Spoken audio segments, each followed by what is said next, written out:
Bonjour à tous, bonjour à tous nos téléspectateurs de Téléanti qui nous regardent depuis la métropole, depuis Paris, depuis les grandes villes.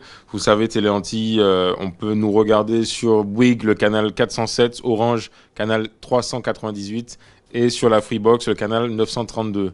Donc aujourd'hui, on est en Martinique, aux Antilles, accompagné de Karine Thérèse, qui est podologue pédicure. Je vais te laisser, Karine, te présenter. Est-ce que tu peux nous dire ton nom, ton prénom, comment tu t'appelles, quel âge tu as, depuis combien de temps tu exerces, tout ça, tout ça. Alors, je suis Karine Thérèse, je suis née à la Martinique. J'exerce à la Martinique et j'ai fait une grande partie de ma scolarité ici. J'ai dû faire mon cursus là-bas pour être formée en tant que pédicure podologue. Et je suis venue me réinstaller en Martinique depuis 2008 que je suis diplômée. J'ai ouvert mon cabinet en 2009 et depuis, très heureuse d'exercer la profession à la Martinique. D'accord, donc ça fait quand même un bout de temps que tu exerces, ça fait un peu plus de 13 ans si j'ai bien compté. Quel est le parcours pour devenir aujourd'hui podologue pédicure? C'est ça ton métier? Pédicure podologue, alors c'est une appellation d'État, pédicure podologue.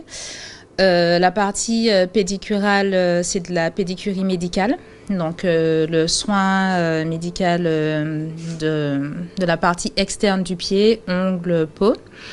Et puis la partie podologie qui concerne plus tout ce qui est orthopédique, fonction locomotrice et d'autres particularités liées à la locomotion. Donc tout ça, c'est long à faire. On fait combien d'années d'études? Est-ce que derrière aussi tu as fait des spécialités? Alors en fait, dans le cursus initial, on passe soit par une prépa, soit par une première année de médecine. On a la possibilité d'intégrer les écoles uniquement sur la métropole. Il n'y a pas d'école de formation aux Antilles, malheureusement. Et ensuite, une fois qu'on a le concours, parce que c'est par concours, c'est 3 ans d'études. Donc à l'époque, c'était un petit peu le même type de concours que pour les kinés et le même cursus que pour les kinés, si bien qu'on avait des cours en commun avec les kinés. Depuis, les kinés font 4 ans, mais nous, on est resté à 3 ans et peut-être 4 ans dans les années à venir d'études. Je crois savoir, Karine, que tu as aussi fait beaucoup de formations, beaucoup de spécialités. Quelles sont-elles et qu'est-ce que ça t'apporte? Alors en fait, beaucoup de possibilités s'offrent à nous en tant que professionnels de santé. On a la possibilité de se spécialiser dans plein de domaines. Alors, plus spécifiquement par rapport aux besoins locaux, des spécialisations dans le diabète, dans les plaies et cicatrisations, dans la podologie du sport, dans la conception de la chaussure également pour pouvoir mieux orienter les patients.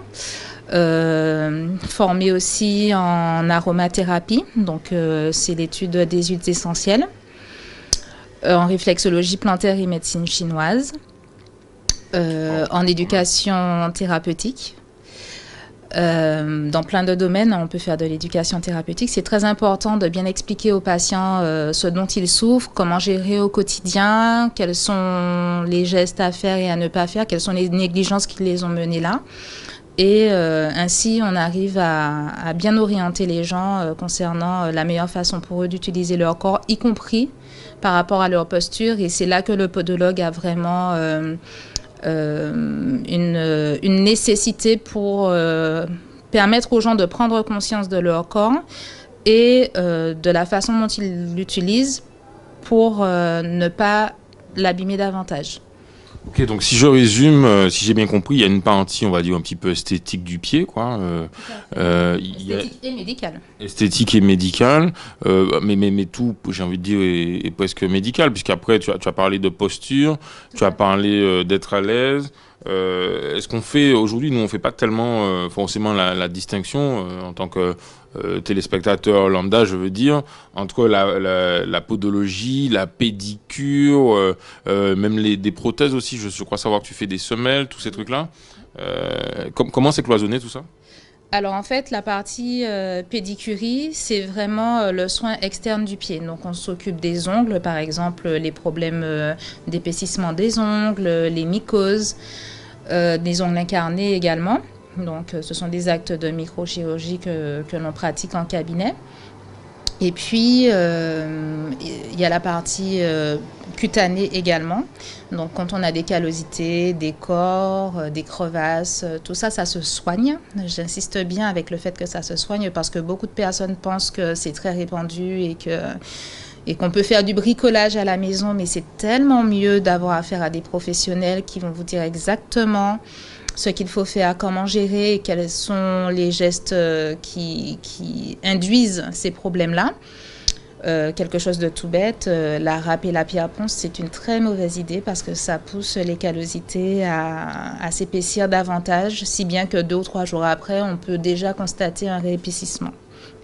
Donc ça, c'est un exemple parmi tant d'autres. Oui, c'est à Bagnin.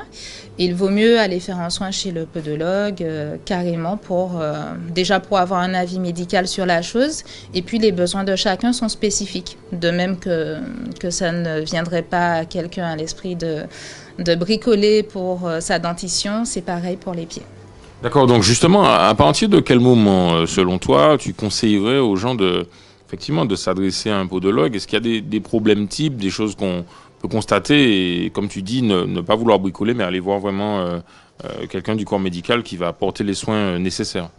Alors, je pense que le pédicure-podologue est indispensable pour tout le monde. Après, la régularité des visites dépend des besoins de chacun. Mais que ce soit pour les enfants comme pour les adultes, une visite chez le podologue, ça peut permettre d'avoir des conseils concernant l'entretien du pied, le chaussage, l'hygiène du pied, les besoins spécifiques du pied de chacun. Et notamment pour les enfants, c'est très compliqué de bien choisir les chaussures parce qu'ils sont en plein développement, ils sont en pleine croissance. Et bien souvent, les parents croient bien faire en achetant des choses qui font plaisir aux enfants, mais qui ne sont pas forcément bonnes pour eux. Un exemple aussi, certaines chaussures que l'on peut avoir de plein de couleurs différentes, mais qui des fois sont trop plates, trop fines et avec peu de maintien, et qui accentuent les déformations au niveau des pieds, mais aussi des chevilles et des genoux parfois. Et le port du sac à roulettes, le cartable qui roule, c'est vraiment destructeur pour le dos, pour la posture.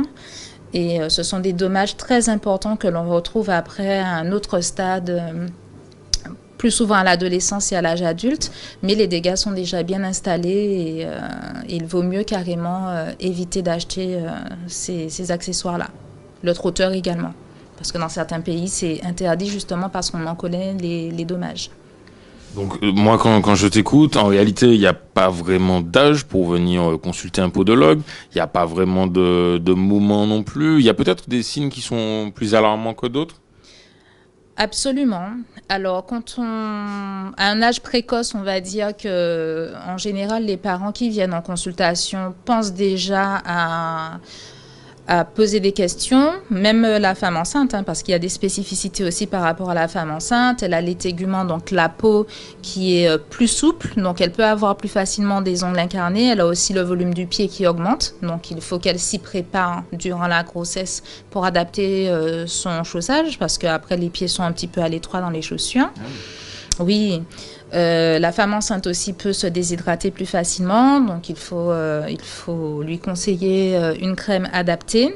Après, en ce qui concerne l'enfant, en fonction de ses besoins, on peut conseiller déjà aux gens de laisser les enfants ramper, marcher sur différents sols, toucher un maximum de choses, parce que par rapport à la proprioception, par rapport à certains mécanismes de développement de l'enfant, ça permet d'être stimulé plus facilement. En plus, on a la chance d'être en milieu tropical, donc on peut marcher dans l'herbe à tout moment de l'année, on peut toucher le sable, on peut toucher différentes textures, on a plein de couleurs autour de nous et c'est très, très stimulant pour les enfants.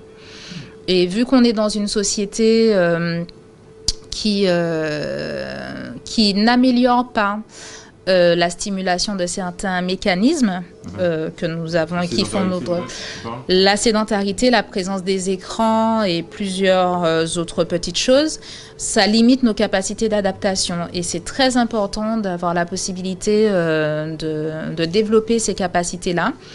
parce que c'est durant les 3 premières années, notamment au niveau des mécanismes réflexes des enfants, pour lesquels les podologues sont aussi spécialisés, que l'on arrive à orienter les parents sur la manière de gérer la mobilité de l'enfant, certes, mais aussi ses capacités neurologiques qui peuvent aider après pour l'apprentissage et pour la posture et tout ça. Donc en fait, quand je t'écoute, tu parles vraiment de beaucoup de sujets. Est-ce qu'on peut dire que en fait beaucoup de choses partent du pied finalement? On s'imaginait pas. Aujourd'hui, moi, j'imaginais pas que c'était aussi large. Eh bien, en fait, il faut visualiser que le corps humain, c'est une formidable machine dont on connaît finalement pas forcément tout. Ouais. Et donc, du coup, oui, ne serait-ce que par rapport à l'aspect réflexologie plantaire, tous les organes sont liés au pied. Donc, avec le massage spécifique de réflexologue, on arrive à améliorer les fonctions organiques, on arrive à détecter des troubles, on arrive à donner des conseils spécifiques aux gens pour améliorer leur état général. Mais il faut savoir aussi que le corps humain est fait pour être en perpétuel mouvement. Et ce mouvement-là nécessite une perception du corps qui est relativement harmonieuse. Et à cause de pas mal de facteurs de la vie courante, on perd cette connexion-là. C'est-à-dire qu'on ne se rend pas forcément compte de la façon dont on est assis, de la façon dont on se tient. Des fois, on marche avec des chaussures usées, ça déforme la posture, on ne se rend pas forcément compte. Le fait de porter le sac toujours du même côté ou de porter les courses toujours du même côté, ça aussi, ça déforme la posture. Et tout ce qui est à l'origine de déformation, de déviation ou de déséquilibre fait qu'on use mal et qu'on sollicite mal notre corps, et ça peut être après à l'origine de douleurs. Et il y a bien facilement 80% des dommages musculaires, ostéo-articulaires qui sont évitables en sollicitant mieux notre corps. Tout comme on aurait eu une sollicitation adaptée pour la voiture. Des fois, on prend soin de notre voiture, on fait attention à ne pas passer dans les trous, à ne pas rouler dans un... Pour les pieds, quoi. Exact, pour les pieds et pour le corps. Parce que le podologue, c'est le spécialiste du pied, mais aussi de l'appareil locomoteur. Donc, le diagnostic postural passe par là. La prise de diagnostic par rapport à la posture et aux caractéristiques morphologiques de chacun, ça en fait partie, et le podologue prend toute sa place dans ce schéma-là. D'accord. En fait, si j'ai bien compris, tout ça, ça rentre un petit peu dans ce que tu as appelé la réflexologie, si je ne me trompe pas, ou alors, en tout cas, comment se passe une consultation, j'ai envie de dire classique? J'imagine il y a peut-être plusieurs aspects. Alors, il existe différents types de consultations et de compétences pour le pédicure podologue. Le soin pédicural, c'est ce qu'on retrouve le plus souvent, c'est le soin du pied, donc c'est le soin complet, avec le soin des ongles, le fait de retirer les peaux mortes. Donc on retire les peaux mortes au bistouri parce que c'est la façon la plus saine et la plus efficace de débarrasser les pieds des callosités. Oui, il ne faut pas râper. Absolument, voilà. Donc, absolument. Lui, il a un bistouri, mais ça fait peur. Alors le bistouri fait peur, mais de la même façon que vous n'avez pas mal aux cheveux quand on vous les coupe. D'accord. Eh bien, on a pas mal quand on retire les callosités. Et bien entendu, il vaut mieux laisser un professionnel s'y prendre, oui, bien sûr, oui. Parce qu'il y a une façon de faire, bien entendu. C'est du matériel médical, c'est stérile. D'accord. Et donc, du coup, ce sont des actes vraiment spécifiques de professionnels. Il faut faire confiance à son professionnel concernant la santé du pied. D'autant plus que quand on retire les callosités, quand on a des soins réguliers, on a un meilleur déroulement du pas parce qu'on perçoit différemment les informations du sol et on s'équilibre mieux. On a 3000 capteurs environ par pied. En face plantaire et qui nous permettent de percevoir les paramètres du sol. Ce n'est pas un hasard si vous savez si le sol est glissant, s'il est incliné, la façon dont il faut positionner les orteils pour vous équilibrer. Et en fait, tous ces éléments-là permettent au cerveau de mobiliser le corps de façon harmonieuse. D'accord, donc il y a vraiment beaucoup de domaines d'intervention. Il y a quand même une petite question, enfin pratique qui me vient. Bon déjà, je ne sais pas, est-ce que les soins, ce sont des soins qui sont onéreux? Est-ce que la plupart du temps, c'est pris en charge, peut-être par la sécurité sociale? Comment ça se passe? On voit une consultation sur cet aspect financier. Alors, pour le soin pédicural, mais il y a encore pas mal d'actes, hein. Il y a le soin pédicural, il y a la consultation d'ongles incarnés, il y a les verrues. On peut faire aussi de l'ionophorèse, c'est un traitement pour les problèmes de transpiration. Il y a l'examen clinique qui concerne le diagnostic, un peu comme un contrôle technique du corps. Alors on fait un diagnostic morphologique et postural. On regarde aussi le patient marcher, donc il y a aussi un bilan dynamique qui est en place avec différents outils, hein, comme un vrai examen complémentaire. Et tout n'est pas remboursé malheureusement, mais de plus en plus de mutuelles s'intéressent à cet aspect-là des choses et prennent en charge la plupart des consultations. Du coup, qu'est-ce qui est remboursé? Est-ce que ça coûte cher? Qu'est-ce qui ne l'est pas? Alors, dans le soin pédicural, pour les diabétiques, il y a une prise en charge qui existe pour les soins que l'on appelle les soins POD, avec éducation thérapeutique, soins du diabétique, à hauteur de 27 € maximum. Et la fréquence des soins est déterminée par le niveau de complication du diabète. Parce que quand on est diabétique, on a des complications qui s'installent. Et donc, du coup, on a une perte de sensibilité périphérique, donc au niveau des orteils, mais ça remonte au fur et à mesure du temps, l'insensibilité au niveau du pied et de la cheville. Et donc du coup, on comprend bien que quand la personne est de moins en moins sensible, si elle se blesse, elle ne perçoit pas le problème, elle n'a pas mal. Oui. Et donc du coup, la plaie a le temps de s'aggraver avant de s'en rendre compte et donc du coup de s'infecter. Et c'est la raison pour laquelle les diabétiques sont des patients un petit peu plus à risque, sachant qu'en plus de ça, nous sommes un département où il y a énormément de diabétiques. Tout à fait. Donc tu l'as dit, mais tu as beaucoup parlé des diabétiques. Est-ce que ça veut dire que si on n'est pas diabétique, on n'est pas pris en charge? Alors malheureusement, la prise en charge pour les personnes non diabétiques est de 63 centimes par pied, à condition d'avoir une prescription médicale. Donc, autant dire que bon, ça coûte plus cher de déposer, déposer une feuille de soins avec une enveloppe timbrée dans la boîte aux lettres de la Sécu. Autant demander à avoir une bonne mutuelle et pourtant, qui rembourse intégralement. Absolument. Absolument, mais malheureusement, les dispositifs de la sécurité sociale ne permettent pas de répondre aux besoins de tout le monde. D'accord. Et du coup, est-ce que ça coûte cher? Alors, les soins classiques, j'ai envie de dire, pour avoir un petit peu un pied neuf, tout neuf en matière esthétique, j'exagère volontairement. Est-ce qu'il faut peut-être passer souvent? Et est-ce qu'un soin coûte cher? C'est quoi le premier soin du pied? Alors, en termes de prix, en général, on trouve les soins entre 40 et 50 € à la Martinique. D'accord. Et le soin du diabétique remboursé est à 27 €. Oui. En ce qui concerne les semelles, voilà, à compléter s'ils veulent faire un soin plus complet, mais le soin conventionné de la Sécu, qui concerne essentiellement la coupe d'ongles et ce qui risque de poser problème pour une éventuelle plaie, par exemple s'il y a un corps ou un durillon qui est à l'origine de lésions de la peau qui peut causer une plaie, ce sera ça qui sera traité en priorité. Mais c'est clair que c'est compliqué de faire exactement la même chose que dans un soin complet, dans le soin POD. Okay. Et puis, il existe aussi une prise en charge pour les semelles orthopédiques. Alors, pour les enfants jusqu'à 16 ans, ils ont droit à une paire remboursée tous les 6 mois. Puisque avec la croissance, la pointure évolue et il faut changer les semelles plus souvent que pour l'adulte. Et pour l'adulte, ça revient à changer à peu près tous les 12 mois. Et si on ne fait pas attention, en fait, finalement, les enfants qui sont comme ça en pleine croissance peuvent peut-être mal se développer, subir des troubles après, s'ils n'ont pas été pris en charge, s'ils n'ont pas été diagnostiqués assez rapidement, c'est ça? Absolument. Alors, il y a facilement des troubles qui peuvent se mettre en place. Notamment pour les enfants pour lesquels on a utilisé le trotteur. Donc, il y a des petites choses aussi dans la mise en place des réflexes pour lesquels on peut constater des troubles en tant que podologue. Il y a l'utilisation du sac à roulettes, comme je disais, qui aussi un facteur de risque. Oui. Il y a la posture assise de l'enfant à l'école. Oui.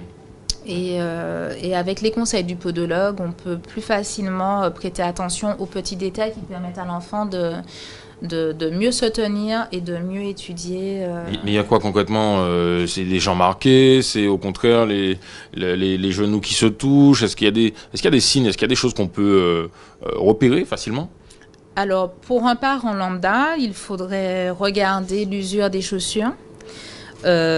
Si les chaussures s'usent mal et surtout si c'est asymétrique, là il faut se dire qu'il faut consulter. Mais aussi tout simplement, tout comme on va consulter un ORL pour une visite de contrôle pour un enfant ou l'ophtalmo pour vérifier que l'enfant n'a pas de problème de vue. Ne serait-ce que tous les 2 ans, voir un podologue dans le cadre d'un examen clinique pour diagnostiquer ce qui va, ce qui ne va pas et ce vers quoi on peut orienter l'enfant pour un meilleur développement. D'autant plus que certains enfants ont des capacités plus élevées pour certains sports que pour d'autres, donc des aptitudes plus développées dans certains domaines et ça aussi, ça peut orienter les parents. Ok, tu nous as parlé un petit peu de la réflexologie. Si j'ai bien compris, à travers ça, à travers le pied, tu peux voir pas mal un petit peu d'organes du corps, comment ils se portent globalement. Ça fait une espèce de check-up global. Ça aussi, c'est très intéressant. Tu conseilles à tout le monde de faire ça? Alors, au moins une fois d'essayer, c'est sûr, parce que ça permet de percevoir le corps différemment, de se rendre compte que le corps exprime des choses. Et de par la représentation des organes sur le pied, et puis les 2 pieds n'ont pas exactement les mêmes représentations puisque on n'a pas les mêmes organes à droite et à gauche. On arrive à percevoir avec des facteurs métaboliques bien sûr, mais aussi avec le mode de vie de chacun, des informations qui nous guident sur ce qui va, sur quoi il faut porter attention pour améliorer notre condition de vie, notre hygiène de vie. Et ça aussi, ça nous donne des indications précieuses pour améliorer notre état de santé. Ok, dernière question un petit peu, on va dire, banale. Est-ce qu'on peut dire qu'il est très important de bien choisir notamment ses chaussures, que ce soit pour aller au travail tous les jours, pour faire son footing ou bien pour aller danser? Oui, tout à fait. Qu'on se pose et effectivement, on a la chance d'avoir une professionnelle qui connaît très très bien le sujet, donc j'en profite. Alors, j'ai quelques informations à faire passer par rapport à ça. Des informations qui sont cruciales pour bien utiliser ses pieds et surtout pour bien choisir ses chaussures. Alors, une première chose, c'est qu'il faut savoir que quand vous vous réveillez le matin, le pied, tout comme le corps, était en état de repos. Donc, les tissus, les articulations sont à leur taille minimale. D'accord. Voilà. Donc, il faut se dire que quand on se lève le matin, le pied est à sa taille minimale et que progressivement, durant la journée, les tissus vont travailler. Il y aura une pression sanguine, il y aura une plasticité tissulaire qui va se mettre en place. Et donc, progressivement, le pied s'allonge, il s'élargit, il augmente de volume.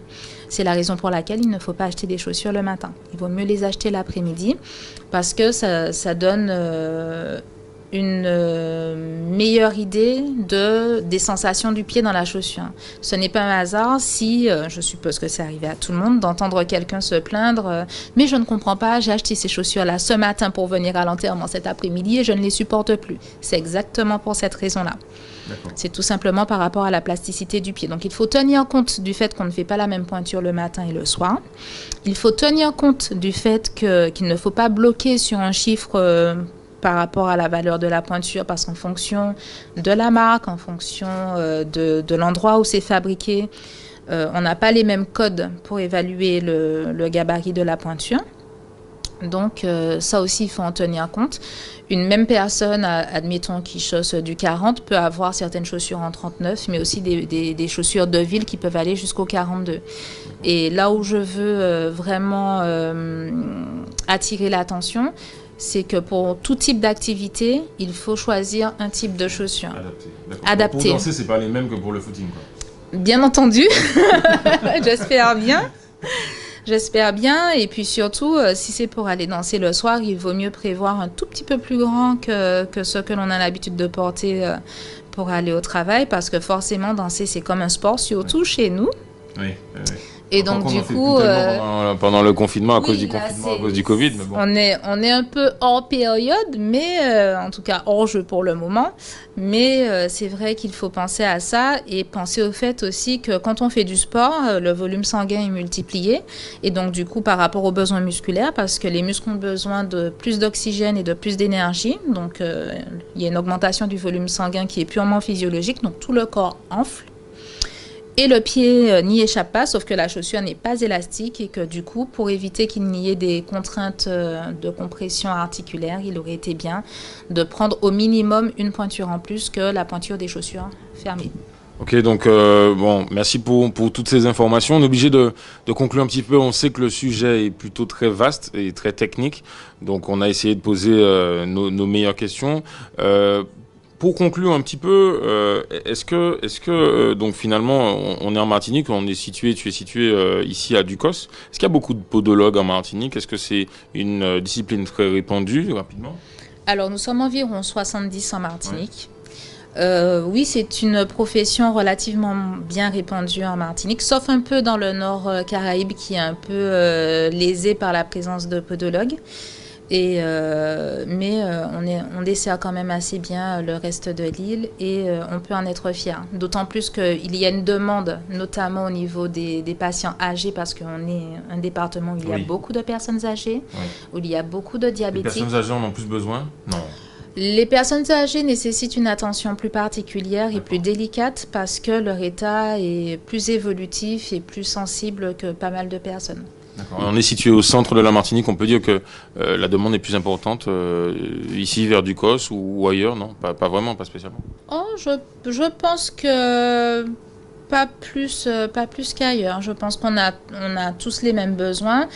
La population est relativement bien répartie sur l'île, donc à ce niveau-là, non. Par contre, pour les sportifs, c'est très important de fréquenter régulièrement le cabinet, notamment pour adapter les soins et aussi pour adapter leurs gestes sportifs.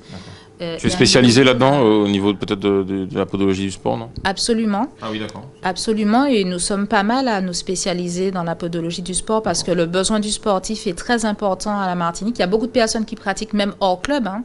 On est plus de 50% des podologues sont spécialisés là-dedans ou pas trop, non, pas vraiment? Alors, à la louche, là? Je n'ai pas de statistiques officielles, mais je pense que oui. D'accord, très bien. Et autre question, on le sait, on est dans une période de Covid.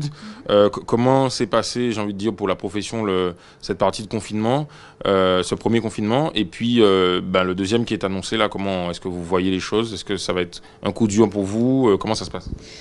Alors, le premier confinement a été véritablement une période lésante pour nous. Les cabinets étaient fermés. Et nous étions obligés d'orienter nos patients pour les consultations urgentes vers l'hôpital. Et c'était vraiment compliqué parce que les prises en charge étaient limitées et que c'était uniquement les urgences et pas des soins plus approfondis qui étaient mis en place. Pas de revenus pour les podologues, c'est ça? Zéro revenu. D'accord. Zéro revenu, ça a été vraiment terrible du 17 mars au 11 mai. Donc ce deuxième confinement qui va être annoncé là, ça va être encore pire. Eh bien, les cabinets de podologie ont le droit d'ouvrir durant ce deuxième confinement parce qu'on a tiré le son du premier confinement avec beaucoup de complications, des gens qui n'osaient pas aller à l'hôpital par peur d'être contaminés par le Covid et puis par peur d'avoir affaire à quelqu'un qui n'aurait pas pris forcément la mesure de tous les antécédents parce que c'est compliqué de réunir tous les éléments pour prendre en charge complètement un patient, surtout quand il y a des données purement pédicurales, mais aussi orthopédiques derrière. Il y avait des choses qui n'étaient pas permises durant le confinement à l'hôpital.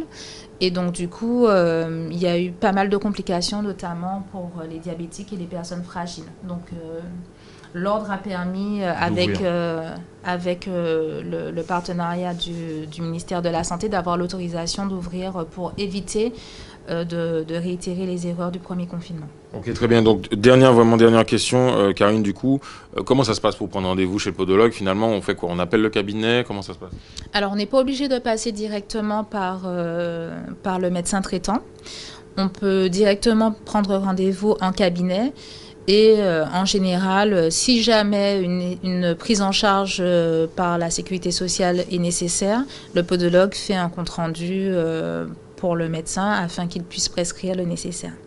Ok, très bien. Est-ce que en guise vraiment de dernière question, est-ce qu'il y a un message que tu voudrais faire passer? On est sur Téléantilles, on le rappelle. Est-ce qu'il y a un message que tu voudrais faire passer auprès de nos téléspectateurs qui nous regardent depuis Paris, depuis toutes les grandes villes, depuis les Antilles également? Est-ce qu'il y a un message que tu voudrais leur délivrer, toi, Karine? Alors,